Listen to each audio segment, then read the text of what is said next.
Mister perfect మొగుడు part 3. సాయంత్రం కాగానే అటు మధు దివ్య ఇటు జై వసంత్ ఆఫీస్ నుండి స్టార్ట్ అయ్యారు. మధు దివ్య ఇద్దరు షాపింగ్ మాల్లోనికి వెళ్ళి అక్కడ లేడీస్ సెక్షన్లో పట్టు శారీస్ చూస్తూ ఉన్నారు. ఒసై మధు, నువ్వు నీకు కాబోయే భర్త ఇద్దరు కలర్ కాంబినేషన్ మ్యాచ్ అయ్యేలా శారీ అండ్ కుర్తా తీసుకోవచ్చు కదా అన్నది దివ్య. అది నువ్వు నేను అనుకుంటే సరిపోతుందా? నాకు కూడా అలాగే తీసుకోవాలి అని ఉన్నది.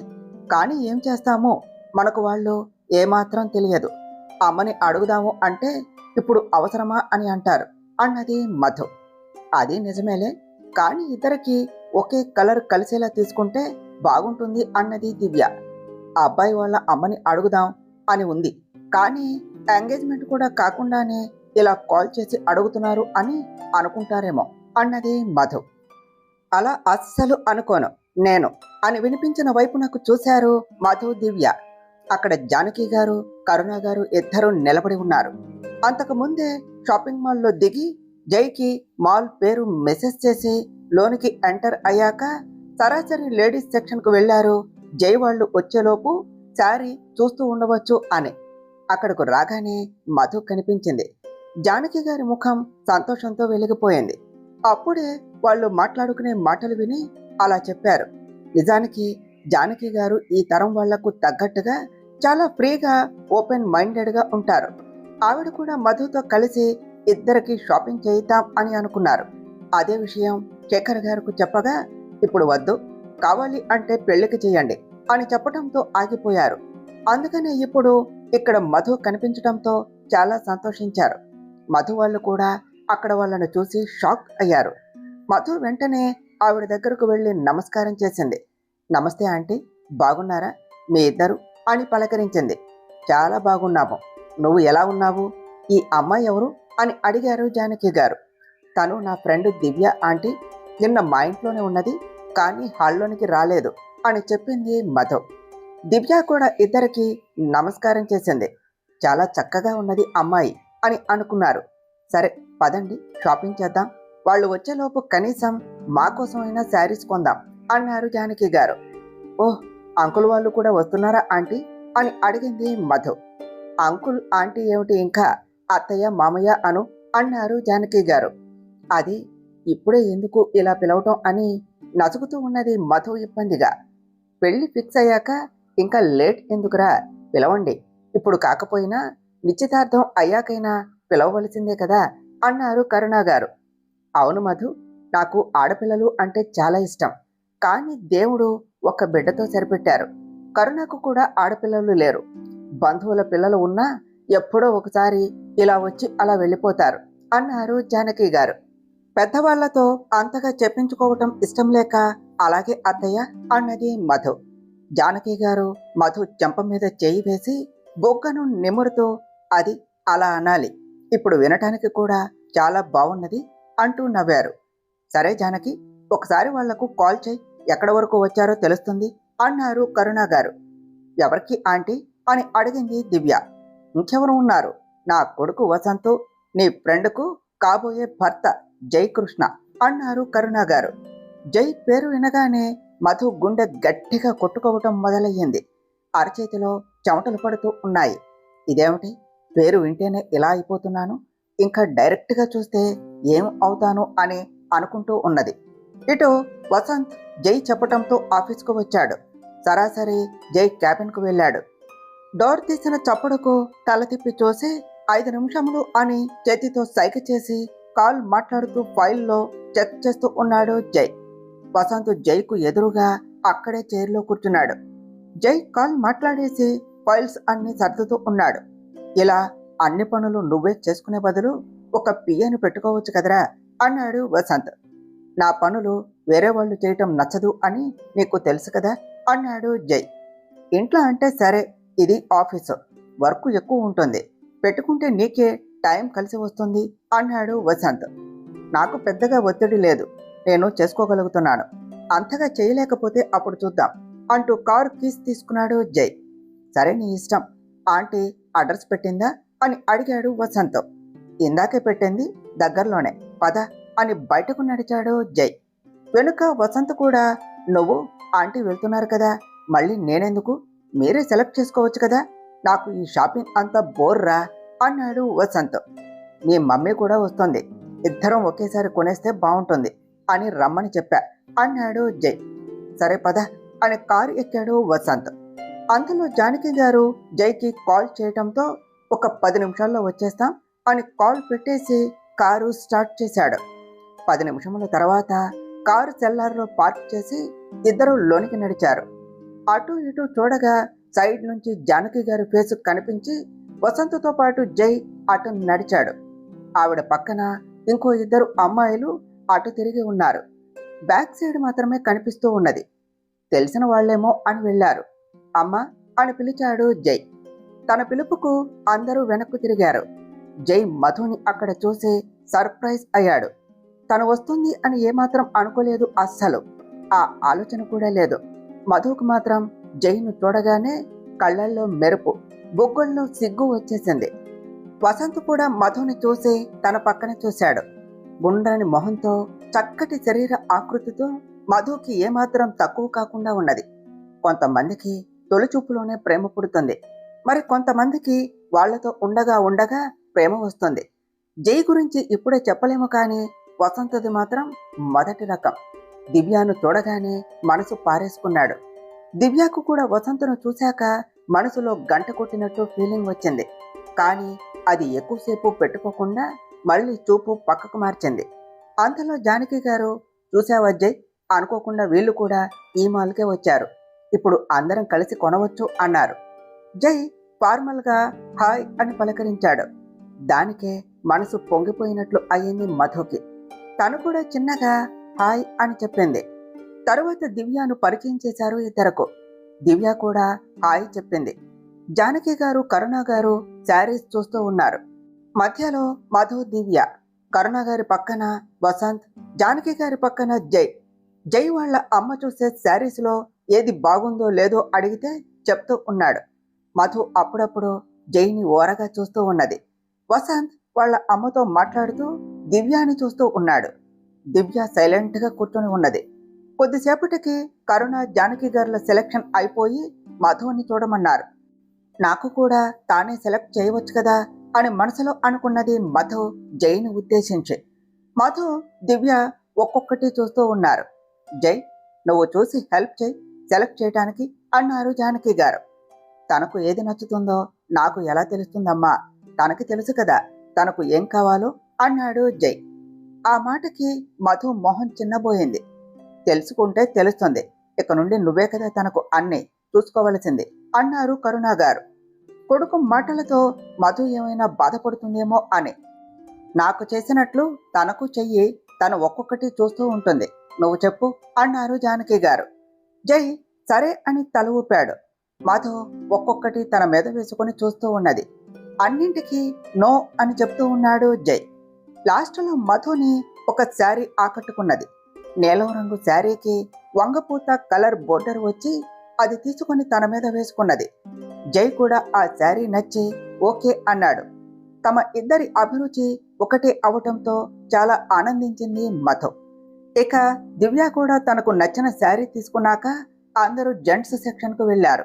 అక్కడ మధు తన శారీతో మ్యాచ్ అయ్యేలా జైకి షార్వాణి చూస్తూ ఉన్నది. దానికి భిన్నంగా జై తనకు నచ్చే కలర్స్ చూస్తూ ఉన్నాడు. మధుకి చెప్పాలి అని ఉన్నా మొహమాటం, సిగ్గు రెండూ ఆపుతూ ఉన్నాయి. మళ్ళీ జానకి గారే చెప్పారు మధు శారీకి తన డ్రెస్ మ్యాచింగ్ చూసుకోమని. దానికి కూడా మ్యాచింగ్ ఎందుకమ్మా, నాకు నచ్చినవి నేనే చూసుకుంటాను అన్నాడు జై. తనకు ఆశ ఉంటుంది కదరా నీకు సెలెక్ట్ చేయాలి అని. ఇందాక తనకి నువ్వు కూడా చేసావు కదా, ఒక్కసారి అడుగు అన్నారు జానకి గారు.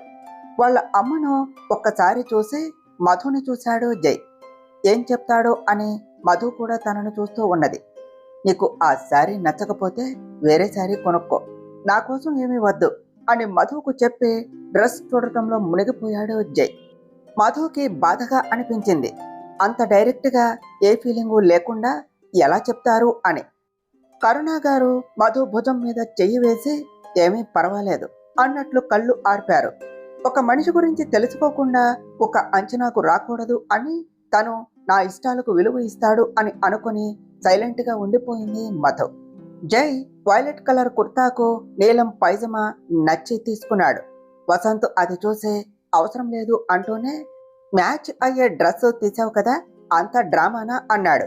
అదేమీ లేదు, నాకు నచ్చింది నేను తీసుకున్నాను, దీనిలో ఇంకేమీ లేదు, ఇక నువ్వు తీసుకో వెళ్ళిపోదాం అన్నాడు జై. వసంత్ ముందే ఒక డ్రెస్ అనుకున్నది తీసుకున్నాడు. అందరూ కలిసి బిల్డింగ్ సెక్షన్కు వెళ్లారు. జానకి గారు మధు వాళ్ళ దానికి కూడా తానే డబ్బులు కడతా అన్నారు. మధు, అత్తయ్య ప్లీజ్ మా వాటికి నన్నే పే చేయనివ్వండి, నాకు ఇలా ఇష్టం ఉండదు, కావాలి అంటే పెళ్ళయ్యాక మీ ఇష్టం అని ఆమెను ఒప్పించి తనవి దివ్యావి తానే పే చేసింది. అది చూసిన జై ఆత్మాభిమానం బాగా ఉన్నది, నైస్ అని మనసులో అనుకున్నాడు. అందరి బిల్డింగ్ అయ్యాక మధు దివ్యాను వాళ్ళు డ్రాప్ చేస్తాం అని చెప్పినా వద్దు అని సున్నితంగా చెప్పి అందరికీ బాయ్ చెప్తూ జై వంక చూసింది మధు. జై తనకు చిరునవ్వుతో బాయ్ చెప్పాడు. తను కూడా చిరునవ్వు సిగ్గు కలిపి బాయ్ అని చెప్పి స్కూటీ స్టార్ట్ చేసి దివ్యతో వెళ్ళిపోయింది. జై వాళ్ళు కారు ఎక్కుతూ ఉంటే వసంత్ దివ్య కనిపించే వరకు చూసి కారు ఎక్కగానే కారు స్టార్ట్ చేశాడు జై. మరుసటి రోజు శేఖర్ గారు శ్రీనివాస్ గారికి కాల్ చేసి ఎంగేజ్మెంట్ గురించి చెప్పారు. ఇప్పుడు ఆయన రాలేను అని మూర్తి గారికి చెప్తాను, ఆయన వస్తారు అని చెప్పారు శ్రీనివాస్ గారు. శ్రీనివాస్ గారు చెప్పటంతో మూర్తి గారు కావేరి గారు ఇద్దరు శేఖర్ జానకి గారులతో వెళ్లారు. జే మరియు ఎం అని ఉండే రింగ్స్ తీసుకుని ఇంటికి వచ్చారు. నిశ్చితార్థం జరిగే రోజు రానే వచ్చింది. ముఖ్యమైన బంధువులను మాత్రమే పిలిచి వెంకటేశ్వర స్వామి గుడిలో జరిపిస్తూ ఉన్నారు. శ్రీనివాస్ గారు ముందు రోజే పిలవవలసిన వాళ్ళను పిలిచి వాళ్ళ నాన్నగారిని ఒక వ్యాన్లో పడుకోబెట్టుకుని తీసుకుని వచ్చారు. అందరూ గుడికి చేరారు. జై మధు ఇద్దరు పీటల మీద కూర్చొని ఉన్నారు. వారి ప్రక్కన వాళ్ళ తల్లిదండ్రులు కూర్చొని పంతులు గారు చెప్పే పూజ చేస్తూ ఉన్నారు. జై మామూలుగా ఉన్నా మధు మాత్రం చాలా ఆనందంగా ఉన్నది, తన ఎంగేజ్మెంట్ అని. ఎదురుగా ఉన్న జైని చూడాలి అని మనసు లాగుతోంది, కానీ బిడియంతో కళ్ళు పైకి ఎత్తి చూడలేకపోతోంది. దివ్య వసంత్ ఇద్దరు ఎదురెదురుగా మధు జై పక్కన కూర్చొని ఉన్నారు. వసంత్ దివ్యను అప్పుడప్పుడు దొంగచూపులు చూస్తూ ఉన్నాడు. దివ్య అది గమనించినా తర్వాత చూసుకుందాం అని అనుకున్నది. ఇరువురి తల్లిదండ్రులు తాంబూలాలు మార్చుకున్న తర్వాత జే అనే లెటర్ ఉండే రింగు జై చేతికి, ఎం అనే లెటర్ ఉండే రింగు మధు చేతికి ఇచ్చారు, వేలికి తొడగమని. ముందుగా జై చేతిలోని రింగును ముందుకు తెచ్చాడు తొడగటానికి. మధు గుండె గట్టిగా కొట్టుకుంటోంది. మెల్లగా చేతిని ముందుకు చాచింది. జై తన చేతిని పట్టుకున్నాడు. మధు ఒళ్ళంతా పులకరించిపోయింది ఆ చిన్నపాటి స్పర్శకే. జైకి ఒక అమ్మాయి చేతిని ఇలా పట్టుకోవటం ఫస్ట్ టైం కావటం వల్ల కొత్తగా ఉన్నది. అలాగే పట్టుకుని రింగ్ పెట్టేశాడు. జై అనే అక్షరంతో చుట్టూ స్టోన్స్ పొదిగి ఉన్న రింగ్ చాలా బాగా నచ్చింది మధుకి. తన చేతిలో ఉన్న రింగ్ కూడా అలాగే పెట్టింది. మెల్లగా కళ్ళు పైకెత్తి జైని చూస్తూ ముందుకు చాచిన జై చేతి వేలికి రింగ్ తొడిగింది. పంతులు గారు పెళ్లికి లగ్నపత్రిక రాసి దానిని చదివి మాఘమాసం 2వ వారం ఉదయం 6 గంటలకు పెళ్లి అని చెప్పారు. ఇది పోతే వీళ్ళ ఇద్దరి పేరు మీద ఇంకొక ముహూర్తం 4 నెలల తర్వాత ఉంటుంది అని ముందే చెప్పటంతో ఈ ముహూర్తం ఓకే చేశారు. తర్వాత అందరూ కలిసి ఫొటోస్ తీసుకుంటూ ఉన్నారు. జై మధుతో నీ నెంబర్ ఇవ్వు మధులిత అని అడిగాడు. మధు షాక్ అయ్యి చూసింది. సడన్ గా అలా అడిగేసరికి మళ్ళీ పిలిచేసరికి తేరుకొని నంబర్ ఇచ్చింది. నాకు ఫ్రీ టైం ఉన్నప్పుడు నేను మెసేజ్ లేదా కాల్ చేస్తాను అని అన్నాడు. సరే అని తల ఊపింది మధు. అంతలో వసంత్ రావటంతో తను నా ఫ్రెండ్ చిన్నప్పటి నుంచి అని పరిచయం చేశాడు జై. నమస్తే అన్నయ్య అన్నది మధు. వసంత్ కూడా నమస్తే అంటూ కంగ్రాట్స్ మీ ఇద్దరికి అని చెప్పాడు. థ్యాంక్స్ అని ఇద్దరూ చెప్పారు.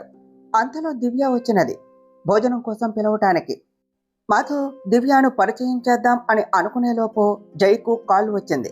మీరు వెళ్ళండి తినటానికి, నేను తర్వాత తింటాను అని పక్కకు వెళ్ళాడు కాల్ మాట్లాడటానికి.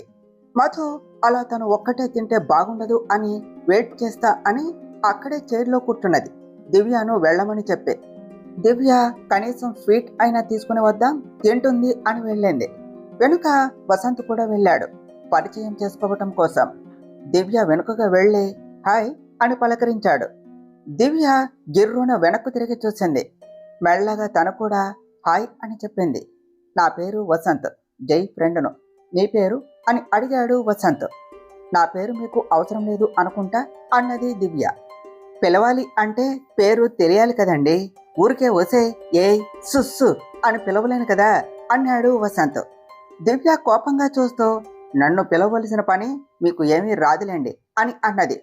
అరే అలా ఎలా అంటారు, మీ ఫ్రెండు నా ఫ్రెండు ఇద్దరు పెళ్లి చేసుకుంటున్నారు, మరి తరచూ కలుస్తూ ఉంటాము, మాట్లాడుతూ ఉంటాం కదా అన్నాడు వసంత్. దివ్య సమాధానం ఇచ్చేలోపు జై వచ్చాడు అక్కడకు. అదేమిటి డైరెక్ట్గా ఇక్కడికి వచ్చావు, అక్కడ నీకోసం మధు వెయిట్ చేస్తుంది కదా అన్నాడు వసంత్. ఓహ్ నేను మిమ్మల్ని వెళ్ళమని చెప్పా కదా, అందుకని నేరుగా ఇక్కడికే వచ్చేసా అన్నాడు జై. మంచి పని చేశావులే, వెళ్ళి పిలుచుకునిరా అన్నాడు వసంత్. మీరు వెళ్ళి తీసుకుని రండి తనను అని దివ్యాని చూసి చెప్పాడు జై. సరే అని దివ్య అక్కడ నుండి వెళ్ళింది. దివ్య వెళ్ళాక ఒకసారి మధు గురించి ఆలోచించి అక్కడకు వెళ్ళి రావచ్చు కదా అన్నాడు వసంత్. ఇప్పుడు ఏమైంది, నేను వెళ్ళమని చెప్పాక కూడా అక్కడే ఉంటే నేనే వెళ్ళి తీసుకుని రావాలా అంటూ అక్కడే అన్నం వడ్డించే వాళ్ళ దగ్గరకు వెళ్ళాడు జై ప్లేట్తో. వసంత్ అది చూసి ఆ అమ్మాయి నీతో కలిసి తినాలి అని వెయిట్ చేస్తూ ఉన్నది, నువ్వు కూడా అలా అనుకోవాలి కదా, ఒక్క 2 నిమిషాలు వెయిట్ చేయి అని పక్కకు లాక్కుని వచ్చాడు. కొద్దిసేపటికి మధు దివ్య వచ్చారు. అప్పుడే వాళ్ళ తల్లిదండ్రులు కూడా రావటంతో అందరూ కలిసి తిన్నారు. భోజనాలు అయ్యాక అన్నీ సర్ది మళ్ళీ కలుద్దాము అని చెప్పి అందరూ బయలుదేరారు. మధు కూడా జైకి బాయ్ చెప్తే తను తిరిగి బాయ్ చెప్పి వెళ్ళి కారులో కూర్చున్నాడు. మధు అలాగే చూసి తను వాళ్లతో కారులో కూర్చొని ఇంటికి వెళ్ళిపోయింది. ఇంటికి వచ్చి ఫ్రెష్ అయ్యి అందరూ రెస్ట్ తీసుకున్నారు.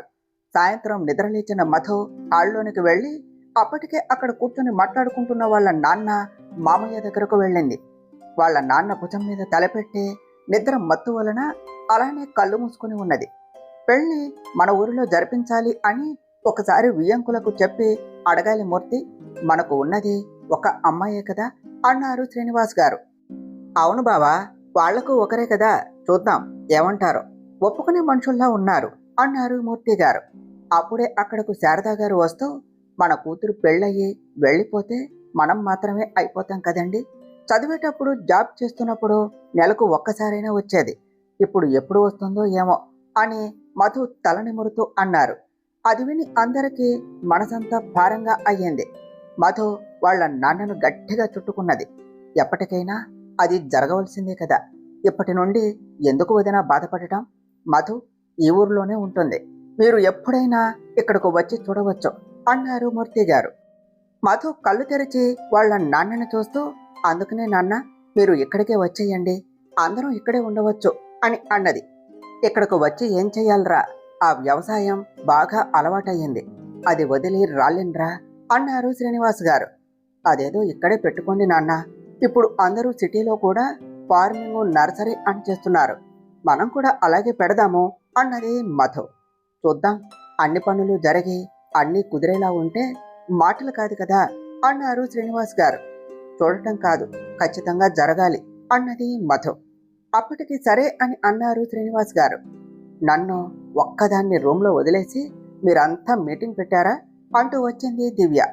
అవును, నీ గురించే కాబట్టి నిన్ను పిలవలేదు అంటూ వాళ్ళ అమ్మకు కన్ను కొట్టింది మధు. నా గురించి మాట్లాడుకోవటానికి ఏమున్నది, నేను లేకుండా అన్నది దివ్య. నా పెళ్లి ఎలాగో ఫిక్స్ అయ్యింది, పనిలో పనిగా నీ పెళ్లి కూడా చేసేద్దామని అన్నది మధు. నాకు అంత బంపర్ ఆఫర్ వద్దమ్మా, ఆ పెళ్లి పిల్లలు అంతా మన వల్ల కాదు అన్నది దివ్య.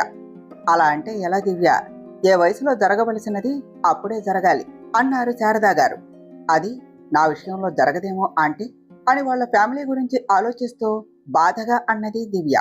విషయం సీరియస్ అవుతుంది అనే, నువ్వేమీ బాధపడకు దివ్య, నీకొక మంచి అబ్బాయిని చూస్తా అని చెప్పా కదా, నిన్ను యువరాణిలా చూసుకునే అబ్బాయిని తెస్తా అన్నది మధు. అబ్బో, మరి నా యువరాజు ఎక్కడ ఉన్నాడు, ఏం చేస్తున్నాడో అన్నది దివ్య. నీ గురించి ఆలోచిస్తూ ఎప్పుడు నిన్ను కలవాలి అని ప్రణాళికలు చేస్తున్నాడు అని చెప్పింది మధు. ఆహా, అంత ఖచ్చితంగా ఎలా చెప్తారు మేడం గారు అన్నది దివ్య. హహ, మనకు అన్నీ అలా తెలిసిపోతాయి అంతే అని కన్ను కొడుతూ చెప్పింది మధు. దీని మాట ఏమిటి తేడాగా ఉన్నది అని అక్కడితో ఆ మాట వదిలేసి వేరే మాట తీసింది దివ్య. ఇలా మాట్లాడుతూ ఉంటే టైము గడిచిపోతుంది, వెళ్ళి ముఖం కడుక్కొని రండి, టీ తాగుదాము అని చెప్పారు కావేరి గారు. సరే అని దివ్య మధు ఇద్దరు రూమ్లోనికి రాగానే దివ్య అడిగినది, ఏమిటి తేడాగా మాట్లాడావు ఇందాక? ఏమిటి నీకు అంతా తెలుసా? ప్రణాళికలు చేస్తున్నారా? చెప్పు ఎవరు, నేను తెలుసుకుంటాను అన్నది దివ్య. ఏమిటి ఓవర్ చేస్తున్నావు? నాకు తెలియదు అని అనుకున్నావా? వసంత్ నిన్ను చూస్తూ ఉండేది అన్నది మధు. నువ్వు ఎప్పుడు చూసావే? నీ ఎంగేజ్మెంట్లో కూడా పక్కన దృష్టి పెట్టావా అని ఆశ్చర్యంగా అడిగింది దివ్య. 3 లేదా 4 సార్లు చూసా. ఆ అన్నయ్య నిన్ను చూడటం వదినా అన్నది మధు. వదిన ఏమిటి వదిన? ఒక్కరోజు పరిచయానికి నీకు అన్నయ్య అవుతాడా అన్నది దివ్య. చాలుగా, ఇంకా తెలుసుకోవాలి అంటే ఇంకా చాలా ఉన్నది అన్నది మధు. నాకు అవసరం లేదు తల్లి మీ అన్న గురించి అని దండం పెట్టి బాత్రూంలోనికి దూరింది దివ్య. మధు నవ్వుకుంటూ బెడ్ మీద కూర్చొని జై గురించి ఆలోచిస్తూ ఉన్నది. ఇప్పటి వరకు గమనించిన దానిలో మృదు స్వభావి, తక్కువ మాట్లాడతాడు, స్వతంత్ర భావాలు కలిగిన వ్యక్తి, ఇతరుల అభిప్రాయాలను గౌరవిస్తాడు అని ఆలోచిస్తూ అలాగే బెడ్ మీద పడుకున్నది. దివ్య వచ్చాక ఆలోచనలు పక్కన పెట్టి వెళ్ళి ఫ్రెష్ అయ్యి హాల్లోనికి వెళ్లారు.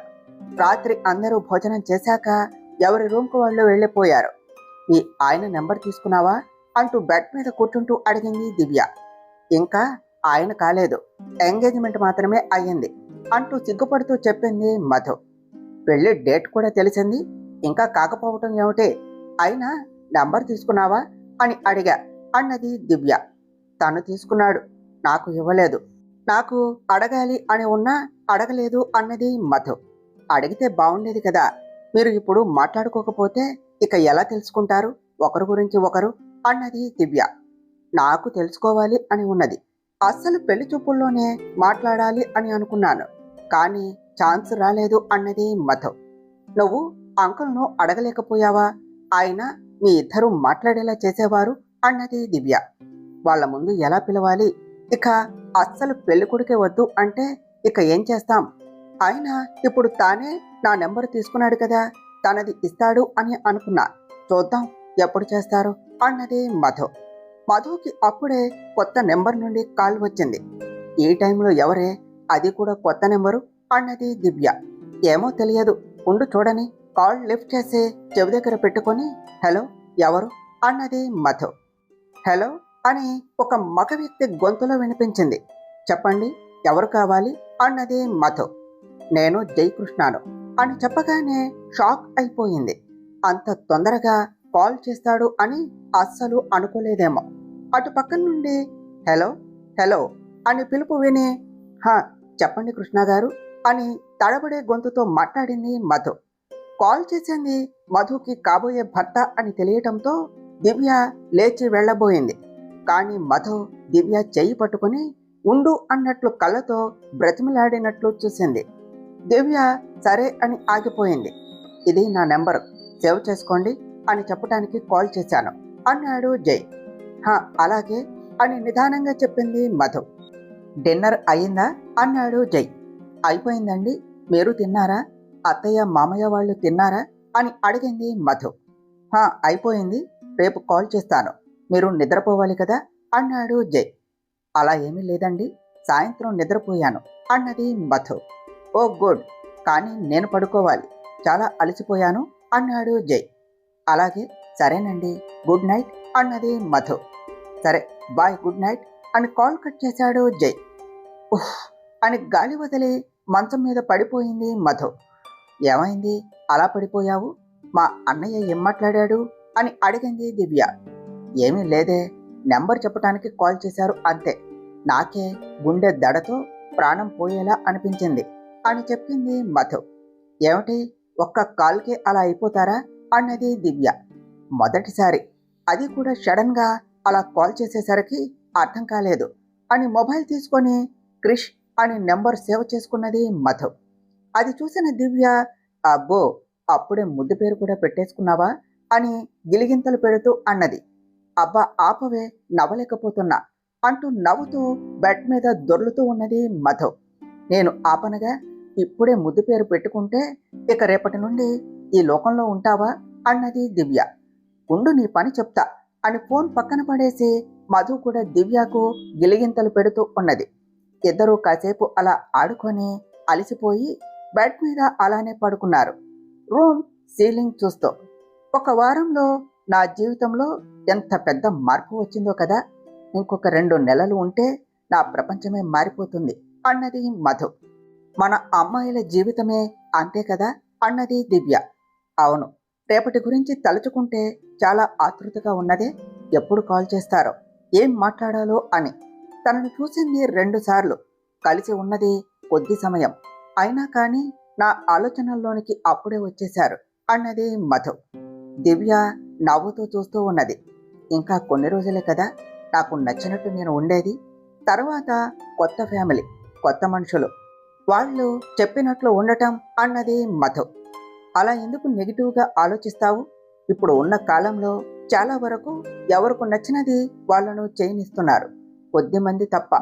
అయినా మీ అత్తగారిని చూసావు కదా, ఎంత బాగా మాట్లాడారు, నాకు అయితే చాలా నచ్చింది అని చెప్పింది దివ్య. అవునే, నాకు కూడా చాలా నచ్చింది. మనసులో ఒకటి బయటకు ఒకటి అనేవారు కాదు అని తెలుస్తోంది అన్నది మధు. హా, సరే కానీ రేపు మనం మన రూమ్కు వెళదామా? ఎలాగో ఆంటీ వాళ్ళు కూడా వెళ్తా అంటున్నారు కదా అన్నది దివ్య. హా, వెళదాం, అమ్మ వాళ్ళను పంపించాక మనం సాయంత్రం వెళదాం అన్నది మధు. హా, అలాగే అంటూ ఇక వేరే విషయాలు మాట్లాడుతూ అలాగే నిద్రపోయారు. మరుసటి రోజు సాయంత్రం శ్రీనివాస్ గారి ఫ్యామిలీ ఊరికి వెళ్ళిపోయారు. ఊరికి వెళ్లే ముందు శేఖర్ గారికి కాల్ చేశారు, వాళ్ళు వెళ్తున్నట్లు చెప్పటానికి. శేఖర్ గారు కూడా అలాగే అని చెప్పి తొందరలో మళ్ళీ కలుద్దాము అని, ఎప్పుడు అందుబాటులో ఉంటాము అని చెప్పి జాగ్రత్తలు చెప్పి కాల్ కట్ చేశారు. వాళ్ళు వెళ్ళాక మధు వాళ్ళు కూడా వాళ్ళ రూమ్కు వెళ్ళిపోయారు. రూమ్కు వెళ్ళి తినేసి టీవీ చూస్తూ కూర్చున్నారు. అంతలో మధుకి కాల్ వచ్చింది. ఆ కాల్ చూసి మధు పెదవుల మీద చిరునవ్వు వచ్చి చేరింది. ఉదయం నుండి ఎన్నిసార్లు తన ఫోన్ చెక్ చేసుకున్నదో లెక్కే లేదు.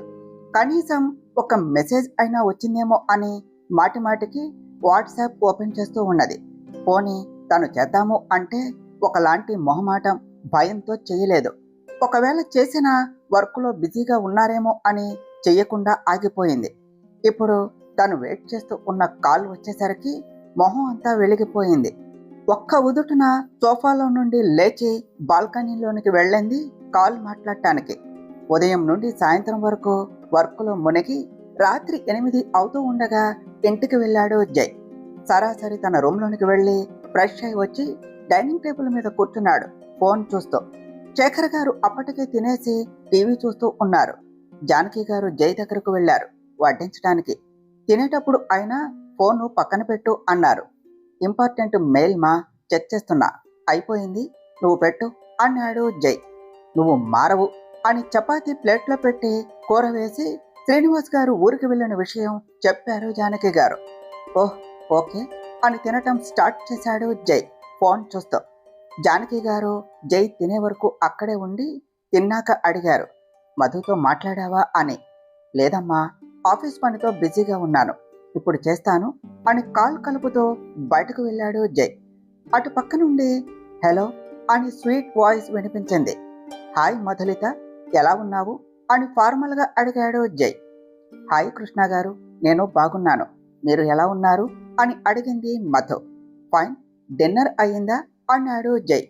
అవును, మీరు తిన్నారా అన్నది మధు. ఇప్పుడే తిని నీకు కాల్ చేస్తున్నాను అన్నాడు జై. నేను కూడా మీ కాల్ కోసం వెయిట్ చేస్తున్నా. నేను చేద్దాం అనుకున్నాను, కానీ మీరు బిజీగా ఉంటారేమో అని చెయ్యలేదు అన్నది మధు. కాల్ చేస్తేనే కదా తెలిసేది, నేను బిజీగా ఉంటే నేనే చెప్తా కదా కాల్ చేసినప్పుడు అన్నాడు జై. సరే అని మధు చెప్పగా ఇంకేమిటి అంటూ ఇద్దరు ఒకరి గురించి ఒకరు చెప్పుకుంటూ ఉన్నారు. మధు తన ఫ్యామిలీ, ఫ్రెండ్స్ ఇలా చెప్పగా జై చాలా వరకు ఓకే, ఓ అంటూ ఉన్నాడు. నేను ఎక్కువ మాట్లాడుతున్నా, మీరు ఏమీ మాట్లాడటం లేదు అన్నది మధు. నేను పెద్దగా మాట్లాడను, నాకు ఫ్రెండ్స్ కూడా తక్కువే. ఇల్లు, ఆఫీసు, అప్పుడప్పుడు ఏదైనా వెకేషన్కి వసంతతో వెళ్ళటం, అంతే అన్నాడు జై. ఓ, ఇంకా మీకు ఇష్టమైన ఫుడ్ ఏమిటండి అని అడిగింది మధు. నేను అన్ని వెజిటేరియన్ ఫుడ్ బాగా తింటాను. ఇష్టం అంటూ ఏమీ లేదు అన్నాడు జై. అంటే మీరు చికెన్ తినరా అని డౌట్గా అడిగింది మధు. నో అన్నాడు జై. మధు అయ్యో అంటూ గట్టిగా అన్నది. ఏమైనది అంతగా అరిచావు అని అడిగాడు జై. నాకు చికెన్ అంటే చాలా ఇష్టం, మీరేమో చికెన్ తినరు అని అంటున్నారు అని బేలగా అన్నది మధు. మధులిత, నేను వెజ్ ఎక్కువగా ఇష్టపడతాను, కానీ ఇంట్లో నేను తప్ప అమ్మ నాన్న తింటారు అన్నాడు జై. మీరు ఒక్కరే ఎందుకు తినరు, మీరు తినవచ్చు కదా అని అడిగింది మధు. 10 నిమిషాలు మాట్లాడగానే మధుకి చనువు వచ్చేసింది.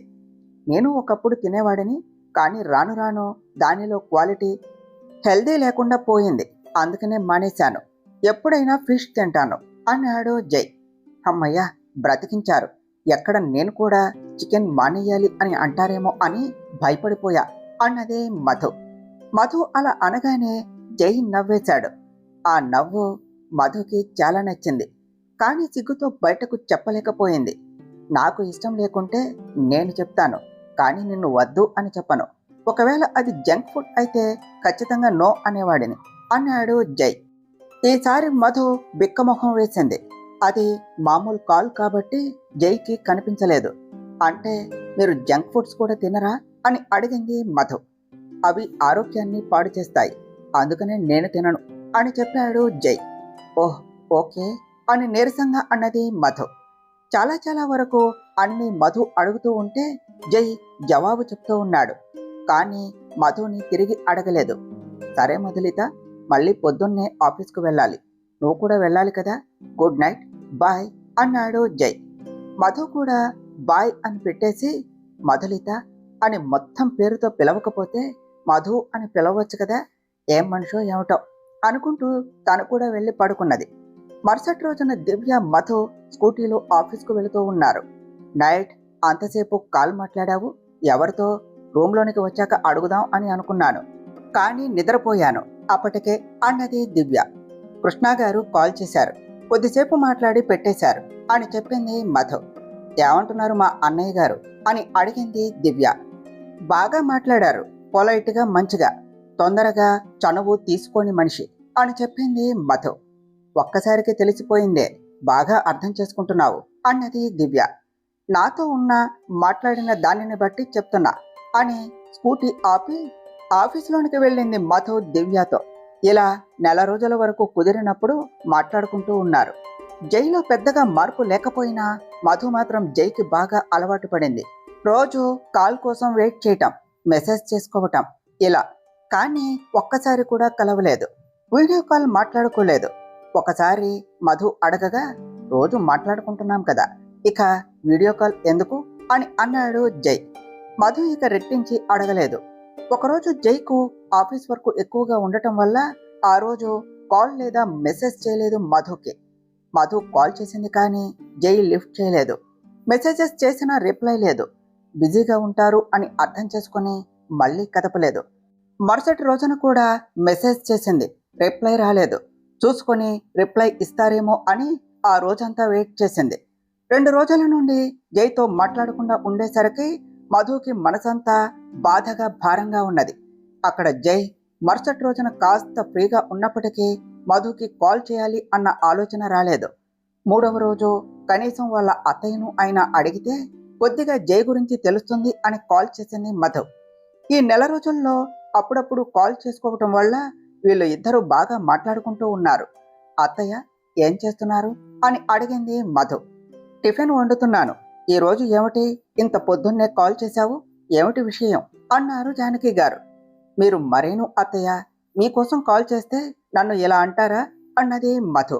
అనుమానంగానే ఉన్నది మరి, ఈ సమయంలో నువ్వు ఆఫీస్కు రెడీ అవుతూ ఉంటావు కదా, అందుకనే అలా అడిగాను అన్నారు జానకి గారు. రెడీ అవుతున్నాను, మీరు గుర్తు వస్తే కాల్ చేశాను, ఏ నేను చేయకూడదా అని అలకగా అన్నది మధు. అయ్యో నేను అలా ఏమీ అనలేదు, కానీ చెప్పు ఏమిటి విశేషాలు అన్నారు జానకి గారు. ఇద్దరి మధ్య కొద్దిసేపు మాటలు సాగాక, ఆయన ఆఫీస్కు వెళ్ళిపోయారా అత్తయ్య అని అడిగింది మధు. ఆయన అంటే ఎవరు మధు, మీ మామయ్య, ఆయనకు ఆఫీసు లేదు అని నీకు తెలుసు కదా, మళ్ళీ అడుగుతున్నావు అని కావాలి అనే అన్నారు జానకి గారు. తరువాత ఏమి జరిగిందో నెక్స్ట్ పార్ట్లో తెలుసుకుందాం ఫ్రెండ్స్. డియర్ ఫ్రెండ్స్, మీకు గనుక ఈ కథ నచ్చినట్లయితే మీ అభిప్రాయాలను కామెంట్ల రూపంలో తెలియచేయండి. ఈ వీడియోను లైక్ చేయండి, షేర్ చేయండి. మా ఛానల్ను సబ్స్క్రైబ్ చేసుకోండి ఫ్రెండ్స్. Thank you.